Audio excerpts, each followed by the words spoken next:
देखो तीन मासेस हैं आपके M1 M2 M3। ठीक है, ये इंक्लाइन प्लेन दिख रहा है बट एक्चुअल में ये हॉरिजॉन्टल सरफेस ही है।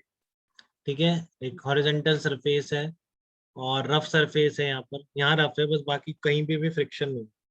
यहाँ आपका फ्रिक्शन कोफिशिएंट म्यू है।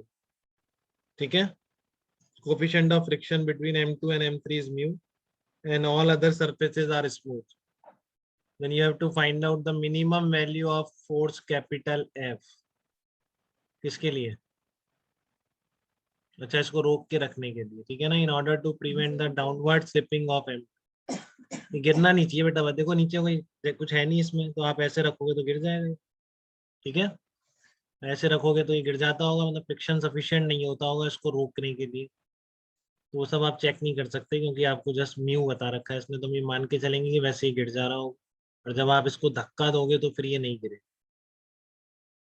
ठीक है ना, धक्का दोगे तो फिर ये नहीं गिरेगा। हाँ वैसे तो गिर ही जाएगा ना, वैसे तो गिर ही जाएगा क्योंकि आपका क्या है, यहाँ पे नॉर्मल फोर्स ही नहीं आएगा अगर ये नहीं। ठीक है ना, यहाँ पे नॉर्मल फोर्स ही नहीं आएगा आपका। अगर ऐसे रखोगे तो कितना भी म्यू ज्यादा हो, ये आपका गिर ही जाएगा क्योंकि नॉर्मल रिएक्शन फोर्स इस सरफेस का जीरो रहेगा। ठीक है, अगर ये फोर्स नहीं लगाओगे तो आप कितना भी ज्यादा म्यू रख लो इन दोनों के बीच में, आप ऐसे रखोगे तो नीचे गिर जाएगा एमजी से। बट अब कह रहा है कि इस फोर्स से इसको धक्का मारोगे तो आपको पता है यहाँ पर नॉर्मल फोर्स डेवलप होगा। तो आपको पूछ रहा है कि मिनिमम कितना फोर्स कैपिटल एफ लगाना पड़ेगा कि ये नहीं गिरेगा। ये साथ में तीनों ऐसे चलते रहे। बहुत कॉमन सा एग्जांपल है। ठीक है, सिचुएशन भी काफी कॉमन है कि आप नहीं लगाएंगे फोर्स डेफिनेटली गिर जाएगा। हाँ, आयुषी का आ गया आंसर, सही होगा बेटा। तो क्या करेंगे, सबसे पहले तो देखो एक साथ सिस्टम ले सकते हैं क्योंकि सब एक साथ ही चलेगा, चल रहा है अभी। हम फ्रिक्शन से अपना काम करवाएंगे, गिरने नहीं देंगे, फ्रिक्शन बचा के रख रहा है इसको। फिर हमको पता है एंड में क्या करना है, F less than equal to mu N करना। तो अभी नहीं गिर रहा है तो पूरा सिस्टम एक साथ चल रहा है, पूरे को एक साथ सिस्टम ले लूं। जब हर पॉइंट का एक्सप्रेशन सेम है तो आप पूरे को एक साथ सिस्टम ले सकते। तो फोर्स कितना निकल के आएगा, M1 plus M2 plus M3 into ए निकल के आया। ठीक है, क्लियर है, F इक्वल्स टू M। तो यहाँ पर फोर्स कितना निकल के आएगा, M1 plus M2 plus M3 into a force निकल के आया। और जो फ्रिक्शनल फोर्स है वो कितना निकल के आएगा, इसको बैलेंस करने के लिए। इधर कोई फ्रिक्शन नहीं है, स्मूथ है, बस यही फ्रिक्शन है। तो यहाँ पर कितना लगेगा, नॉर्मल रिएक्शन फोर्स इस सरफेस का आप एन मान लो। ठीक है, तो अभी एन की जरूरत नहीं है, आप तो अभी जस्ट फ्रिक्शन से अपना काम करवा रहे हो। तो क्या करोगे आप, F is equal to M2 into G करो। ठीक है, तो देखो इन दोनों इक्वेशन में कोई दिक्कत तो नहीं, फ्रिक्शन को रोक के रखना था, उसने रोक के रख लिया इसको, और F equal to M A आपने लगा दी। अब आपको पता है कि F less than equal to क्या होगा, म्यू एन। ठीक है ना, तो आपको एफ तो मिल जाएगा बट एन निकालना पड़ेगा यहाँ। ठीक है, तो हार्दिक गहलोत आप बताओ यहाँ की नॉर्मल रिएक्शन फोर्स आप कैसे निकाल सकते हो। यहाँ का नॉर्मल रिएक्शन फोर्स आप कैसे निकाल,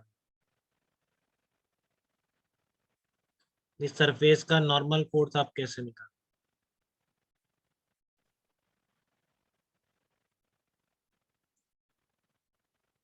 नॉर्मल फोर्स निकालना है तो आपको M3 को सिस्टम लेना। शगुन आप बताइए, इसे M3 को सिस्टम लेना पड़ेगा कि नहीं? Yes sir. तो किस डायरेक्शन M3 में? पे वर्टिकल डायरेक्शन में। हाँ, इस डायरेक्शन में नॉर्मल फोर्स है और कोई हॉरिजॉन्टल फोर्स नहीं है बेटा। आप M1 M2 को एक साथ सिस्टम लेके भी निकाल सकते थे बट आपका कॉम्प्लिकेटेड होता थोड़ा सा, ये फोर्स भी लगाना पड़ेगा। M3 पर नॉर्मल फोर्स डायरेक्ट आ गया, go to the contact surface push the system, तो आप इस डायरेक्शन में पुश करें। तो N आ गया, N इज इक्वल टू क्या होगा, M3 इंटू ए। तो यहाँ पे रख दो, ये आपका ऑलरेडी निकला हुआ है ना यहाँ पे। ठीक है, तो एन की जगह आपने M3 इंटू ए रख दिया।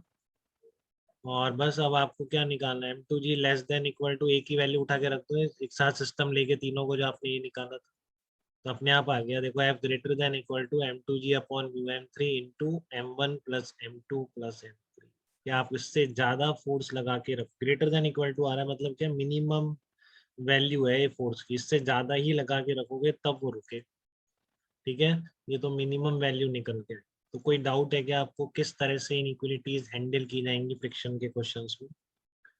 जो फ्रिक्शन से करवाना है पहले वो करवाइए और फिर उसकी value less than equal to mu N कर दीजिए, अपने आप सब चीजें निकल के आएंगी आपके साथ। ठीक है बेटा एकदम। मनीषा कोई कंफ्यूजन इस प्रॉब्लम में? No sir. ओके बेटा।